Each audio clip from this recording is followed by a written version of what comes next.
I think we can have, become rich and wealthy and all those things, it'll be cool. Yeah. But when you're in your deathbed, that wouldn't matter. It's Right. the experiences that It's you the had, how you experiences. impacted the world and the people around you. That's what's really gonna help you, rest in peace.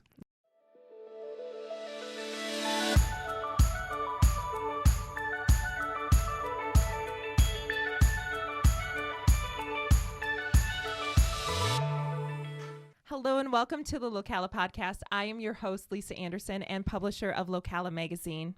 And I would first like to thank our sponsor, Your Place Insurance, your everything agency. If you would like to visit them online, you can go to www.yourplaceocala.com. We will have a link in the description. All right, now today I'm very excited to introduce our guest, who is Marty Hernandez. Yes. He is the host of Define podcast, and he has been in our July issue, I believe it is, that you can find on our website at www.localamag.com. You can read his article there. He was a Breaking Social Norms, but we're going to sit down and give you a little extended interview because Jay has a really interesting story and it does not fit into 900 words. So welcome to the podcast, Jay. Thank you. Thank you for having me. It's really an honor to be sitting next to you and seeing you grow and start this podcast. And as an extension to the magazine, it's incredible, Lisa. Yeah, so Jay and I met because Jay invited me onto his podcast. Yes. And then every time we sit down to chit chat for 5 minutes turns into 2 hours. All the time. All the time. So Jay, I want you to tell me a little bit about your podcast and how that's doing before we dive into the really personal stuff. Okay, so the Fine podcast, it's me interviewing people just like you. It's not scripted, and we talk about defining moments and what defines them as a person. Everybody has a story, and I believe that's how we connected as human beings, is sharing stories. Even thousands of years ago, that's how people would communicate, through stories and stuff like that. And sharing your story is liberating, especially when you have gone through something so traumatic. But it also helps people in their story because you become relatable. So I'm a huge component to like sharing stories and helping people. Yeah. We're very much alike in that way. I think that's why we sit and chit chat for so long. Exactly. Yeah. So tell me a little bit. You have another business as well. Yes. Do you want to tell about that a little bit? We can. I have a detailing business. Yeah. For 10 years, I was in corporate America. I was an organized crime investigator. So I traveled throughout the state of Florida, but I realized there was a cap, and I've always had this burning desire to want to help people and connect with people. So I took the opportunity. I had a couple of dollars with me, a couple of dollars saved, and I just decided to start a detailing business. Within the first year, we scaled to 6 figures, and what I'm doing now is actually what I've always wanted to do. But I use that as a vehicle to get to where I'm at today. So for me, it was more to remove myself from the 9 to 5, so I can have more time freedom to do the things I actually want to do. Yeah. Yeah. Absolutely. So, okay. One thing we didn't get to talk about in your article was your detective position. And the first time you told me all that, I couldn't believe it. So I want to hear more about that today. So when I was about 18, 19 years old, I got a job doing loss prevention. And then I just moved up. So you become a supervisor and manager, and then you can go into the position as a fraud specialist. So I worked for a third-party contractor who would get hired by like Walmart, H&M, Publix to do outside work, because typically when a business is losing $100,000, it has to do with something inside the system. So they would hire people like us to figure that out. And most of the time it's internal theft that goes on into these major corporations. So it was super exciting while it lasted. Mm-hmm. But again, for me, I wanted to grow as a person, and I knew there was more beyond working 9 to 5. Even when I was younger, I didn't understand like the corporate rules of like, going to work in 9 to 5. You have to ask somebody to take a break and stuff like that. So I wasn't really attached to that. Mm-hmm. And I knew in order for me to grow, I had to do something that was going to fulfill the things that I desire. So yeah, it was fun while it lasted. Yeah. So let's talk about the journey for wanting to fuel that fire. Now, if you have followed Jay on his podcast or have seen him as guests on other podcasts, you might know the story if you've actually read the article. But let's go ahead and dive into that a little bit. So you were 13? I was 13 Yeah. when I suddenly woke up one day and realized something changed. It was an abnormal experience. And I remember it's, me and Johnny, my partner, talked about this just before coming over here. I'm so removed from that situation, that moment, that sometimes it's difficult for me to share it, right? Because I'm no longer connected to that. And usually when you go through traumatic experiences, that becomes who you are. Like, that defines you. And, me waking up one day and being completely deaf, not knowing what was going on, felt like an out-of-body experience. And for so long, it wasn't that experience that, drove me or held me down. It was me being not feeling connected to other people. That's why it's so important for me to now always connect when I have the time. It's because I felt like I was different. I felt like something was taken from me. Yeah. And it literally happened from one day to another. I was 13. I was raised by a single mom in the inner city of New York. I was sleeping on the couch. We had a 2-bedroom apartment. And I remember it was a month before school was ending. It was May. I was 13 years old. I woke up and it was completely silent. But you know what they say, you lose one sense and everything becomes stronger. And although I couldn't hear, I felt everything. It felt unusual. And I got up off the sofa and my mom came and was like, you got to get ready for school. But I didn't hear her. And I'm like, there's something going on. And I immediately panicked and started crying. And maybe for about a week, I couldn't connect. I felt like I was dreaming the whole entire time.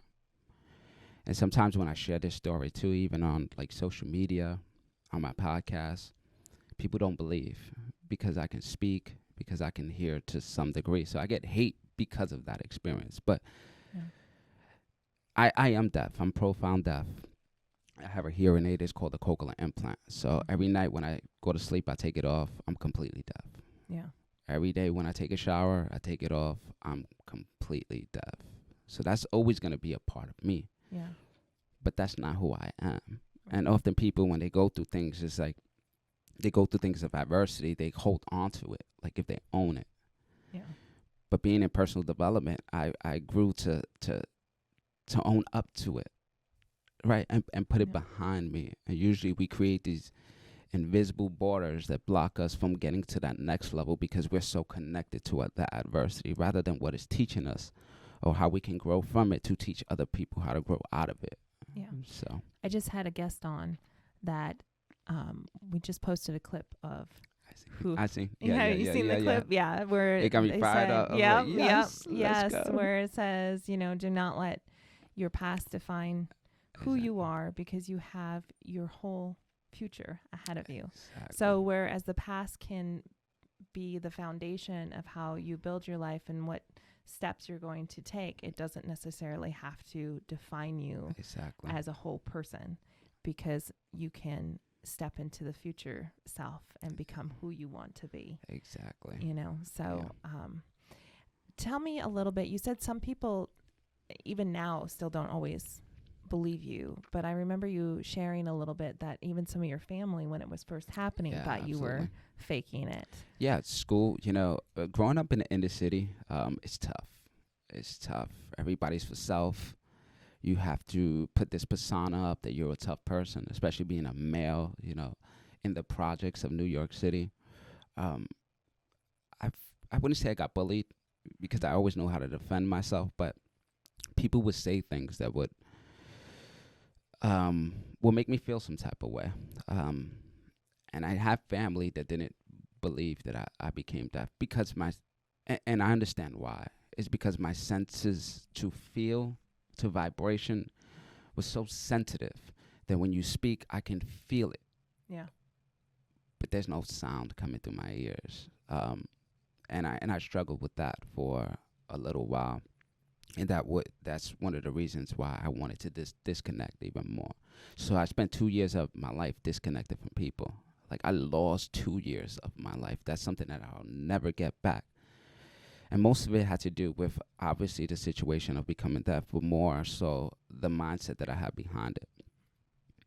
I even beyond those 2 years when I got connected to this device, I was still holding on to that. Like, I'm different. I will never be the same. People won't understand.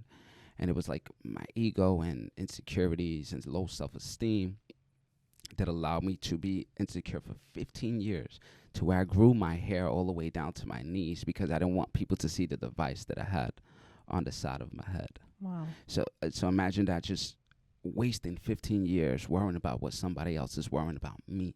Yeah. It's like a mental prison, a mental barrier that we create for ourselves. So now when you see me and I'm like, I'm going to mess stuff up, it's because I've been trapped so long mentally. Yeah. And now I just want to give the world everything. Yeah. Yeah. So we stay a lot in your past. You've shared that story several times, so I thank you for sharing it again. No, absolutely. Absolutely. So tell me what life is like for you here in Ocala now. It's incredible. I'm not going to lie. I moved over here about 3 years ago, and I instantly regretted it. It's because I come from the city. I'm fast-paced and loud. You went from New York to Miami, correct? To Miami for a little bit, and then I lived in Tampa for 4 years. Okay. And now I've been here in Ocala for 3 years. Okay. So it was still city, Yeah. Miami, Tampa, Yeah. and then you come to Ocala, it's like the suburbs and quiet, and everything closes early, and it's like a culture shock. And it took me a while for me to connect with other people. I didn't know how the city was moving. I didn't know what was going on. So even when I started the podcast, I would travel outside of the city to shoot the podcast until I made a decision where I was going to build my businesses here. I was going to build my podcast and connect with people here. I wound up going to 1 Million Cups, which is a great place here, great place to connect. And I wound up meeting my partner along with a lot of people, a lot of great, amazing people. And now I love it. Yeah. I don't see myself going anywhere for a while. And it's because there's great people, but there's a lot of great opportunities to grow. Yeah. Yeah, it's definitely a growing city. So I come from the opposite way, where I came basically from a town of 8,000. So Ocala seems huge. What? Yeah.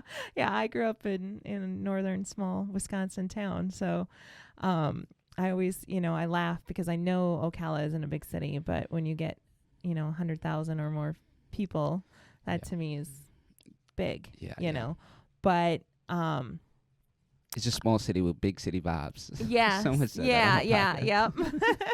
That's exactly how I describe it too. It's a big city with a small city attitude is basically what, but I want to know how you came up with the idea. Like, how did you start realizing that you wanted to connect with people enough to say, hey, I'm going to start a podcast and actually seek out these people that I want to connect with and hear their stories? So how did you come up with that idea? Well, I've always connected prior to me becoming deaf. I've always had a group of people, and I was always be like the alpha. And not to take away from everyone else, but people would always come to my house. I would have sleepovers in my house. When we had parties and stuff like that, people would come to my house. So I've always connected with people. But having that insecurity delayed that, because I felt like I could no longer connect to the next person, because you don't understand my experiences. You don't know what I feel like when I'm by myself at night. Mm-hmm. I can't go to parties because I can't hear music. I can't connect with people. So the connection part has always been a part of me. It's when I decided to let go the pain, the frustration, the insecurities. It's when I started to develop the mindset, the mind frame that I have now. And I got introduced to something called network marketing. And that's when I realized it's like community is everything. Mm-hmm. I went to a seminar about 7-8 years ago. Mind you, I'm a corporate person. I know nothing about entrepreneurship, never made a dollar outside of, a corporate business. And I go to the seminar, and it's music, it's people having a good time, people smiling. And it lit something in me. to make me realize like community is everything. And the motto of network marketing is you have to help someone else get to where they want to so you can get to where you want to. Yeah. And I was infatuated, obsessed with the idea Yeah. of It's about building more connections than it is about gaining business. Yeah. exactly. So I made good money, and that was able to leave my job, but the company went downhill. And it wasn't the money thing; it was the experiences. It was me growing, me speaking in public, me doing the things that's like almost against my human nature, right? That was Yeah. pushing me to grow to that next level. And I became obsessed with like being uncomfortable. Like I got comfortable with being uncomfortable, and that's like some of the main great attributes I got from network marketing. It's dealing with people, making sure you're staying uncomfortable so you could grow as an individual, and helping someone else. Perfect. Well, we're going to take a quick break and just thank our sponsor once again, which is Your Place Ocala. Your Place Insurance, Title, and Mortgage. Their website is www.yourplaceocala.com. They are your one-stop shop for all your home needs. You have home insurance, mortgage, and commercial loans, title services, as well as you get a professional realtor through Professional Realty of Ocala. So visit Your Place Ocala, Your Place Insurance, Mortgage, and Title at yourplaceocala.com and learn about their services. All right, let's head it back on over to Jay. So I want to learn a little bit more. You and your partner are working with something called Life Design, and you're taking that network marketing that you do and trying to help other individuals and stuff. So I would like to hear a little bit more about that. Okay, so Life Design Studio was created by my partner. This is something that he dreamed about since he was very young. So I give all the credit and kudos to him. And his name is Johnny DeVale. Johnny DeVale. Okay. Well, if you follow me on social media, you see I'm always posting him. Yeah. We always posting each other. It's like, this is the greatest human being. If we ever fall out, it's going to be my fault. Because this is the greatest human being I've ever met in my life. He has done more for me in the past 3 months than anyone has done for me in my whole entire life. So I owe this man like everything. But Life Design is a studio where we invite people to collaborate. Johnny is a coach. He's been coaching for 20 years, a lifestyle coach. And he teaches people how to do the same. So this is going to be like the evolution of technology and personal development. And we plan on having like venues. We want to do movies, live events. Johnny used to be a designer, so he has this brain that's just like is all over the place. But he gets stuff done, and that's what I love about what we have going on. So eventually, we are going to be inviting people to host masterminds. We hosted about 4 or 5 masterminds, and every person that we connected with has been able to go to the next level. And it's not about me and Johnny, it's about the human connection and how we can collaborate together to get to that next level. And that's what we want to promote here, because we see a division. There's a division here with industries, with companies and stuff like that. And Ocala's a little delayed. It's not a big city, but as far as technology, the internet, people are not using that to their advantage because most people don't know. Yeah. And we want to make people aware. So eventually we're going to start inviting people to host, masterminds and stuff like that. So we can help them get to the next level, and we can all collaborate to bring some awareness to Ocala. Because when you speak about Florida, you don't speak about Ocala. Not unless you're in the horse industry. Exactly. And I don't have a horse. My friends don't have horses. But think about entertainment. Yeah. You don't have famous singers and stuff like that coming through here unless they're visiting a friend or something like that. Yeah. So we want to have that venue. We're starting. The Riley's helping to change that too. Let's go. And we would love to, collaborate with them too as well. Yeah, so see what we can do for the city. I'm all about collaborating and evolving as human beings, but also for the city and the community. Again, we always refer to that because of what I've been through. And there's someone out there that's going through something that we can potentially help, just do a collaboration. Yeah, absolutely. Typically is, to me, is everything's 80-20, 80% mindset, 20% work. If we can fix the mind frame, then you can do anything. I'm a living, example of that. Yeah.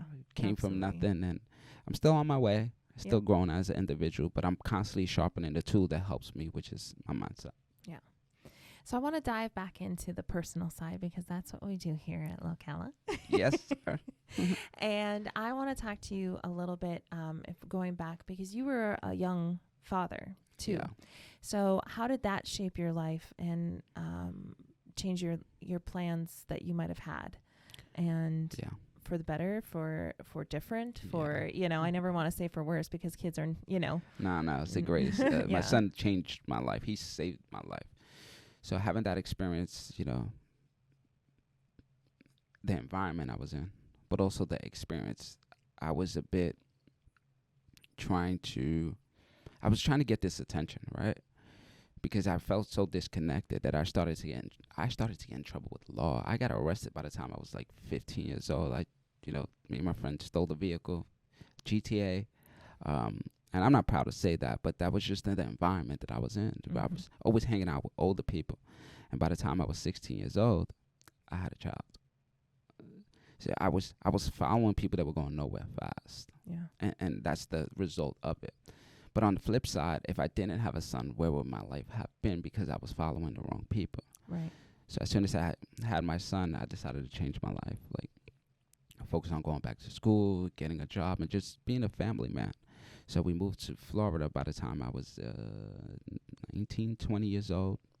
And I've been in corporate America ever since. And I'm a single dad now. I've been a single dad for the past 6 years. And it's the most challenging thing I have to go through. It's because when you bring in a human and they develop their own mindset, their own perspective of life, and you have the experiences that they're going through and you want to help, but they don't take it. I was going to say, but they don't always take the advice, yeah. Right.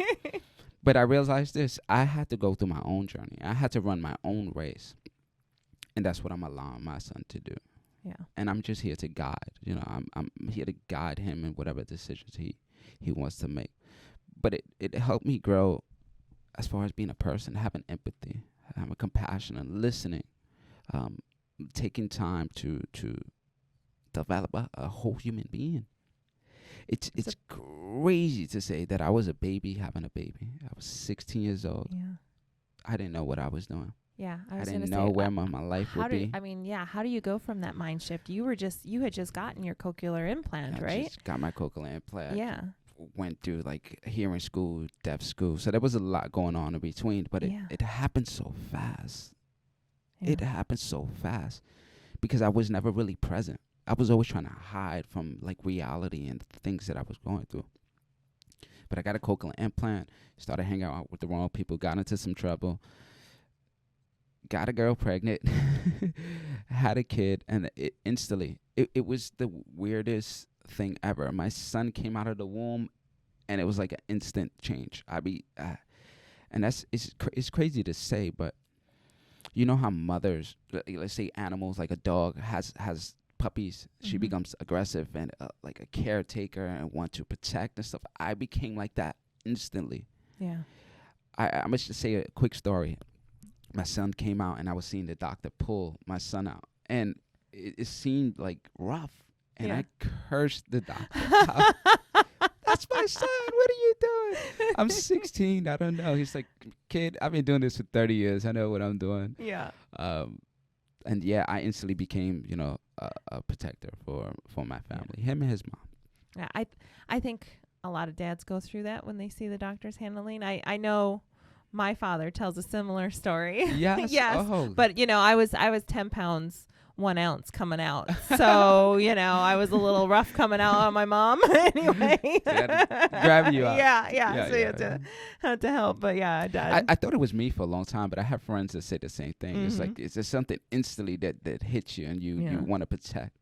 That's in our human, DNA. Yeah, absolutely. Yeah. So how old is your son now? He's going to be 18. No. Yes, in November. He'll be 18 years old. It's crazy. I'm 34 years old. He's 18. Soon we will be going to parties together. I'm 34, but I feel like I'm 18. I have Yeah. a young soul. I'm very connected to like the younger generation and stuff like that. Yeah. And that's why like I come on these platforms and I speak about like helping people and helping them go to the next levels, because I was once there. Yes. And I wish I'd had a mentor. I wish I had a coach much sooner, because I would have avoided a lot of, mistakes and bad experiences. But it also might not have made you as aware of needing to change those behaviors and how to. No, absolutely. Right. But there's something that could have been avoided, Yeah. right? There's Yeah. something, if you didn't have that step and be aware much sooner, then yeah. But I think everything you go through in life brings you to where you are today, right? Yeah. And if you want a different reality, you have to create different experiences in your life. And that's what we try to tell a lot of people. Like, you feel stuck. Well, you've been doing the same thing over and over, expecting different results. Like, that's the definition of insanity, right? If you want new results, you have to do something different. And sometimes it's just rewiring your brain, listening to something different, meditating, eating different, getting off your phone. It's simple things that we can do in our life that can literally help us pivot to the next level. Yeah. Just it takes time. And we all living so fast, and it's social media, and we all trying to develop businesses, to take care of families and stuff like that. Sometimes we get caught up in the noise. And the good thing about that is that I can take my hearing aid off and, and I have to deal with the Literally noise. cut out the noise. Exactly. Except for what's in your head. Exactly. It gets really noisy in there, but Yeah. it's having these experiences, man. They really matter. Yeah. I think we can have, become rich and wealthy and all those things, it'll be cool. Yeah. But when you're in your deathbed, that wouldn't matter. It's Right. the experiences that It's you the had, how you experiences. impacted the world and the people around you. That's what's really gonna help you, rest in peace. Yeah, absolutely. So one question that I ask everybody, Okay. you can answer it or not, but is there anything else that you would like to add that I did not address in this podcast? I'm not. No? Yeah, that's why I say you can answer it or not, because sometimes it's Yeah. like putting somebody on the spot, right? No. We speak so much, I'm not sure what are we missing. Yeah. Well, it's perfect. Well, thank you so much, Jay, for coming on No, today. absolutely. I truly appreciate it, and I am so happy to have you here. And it was fun to flip. Yes. The role, It feels you awkward know? being Yeah. on this other side. I became like a massive like hosting, but when you're on the other side, it's like this can go any way right now. Yeah, we can go anywhere. So, all right. Well, thank you once again. Thank you, everybody, for joining us here on the Locala podcast. Once again, I am Lisa Anderson, your host and publisher of Locala Magazine. I'd like to thank our sponsor one last time, Your Place Insurance, Mortgage, and Title. You can visit them at www.yourplaceocala.com. We'll have a link in the description. We will also go ahead and link to Jay's podcast for that in the description as well. And if you would like to read his story, you can visit our website at www.localamag.com. And that has a link to another podcast that he was on where he goes in and describes his story a little bit deeper as well. So if you just can't get enough of him, you got a lot of places to go and check out Jay's story and the other stories that he is sharing. So once again, thank you for joining us here on Locala, where we focus on connections through stories.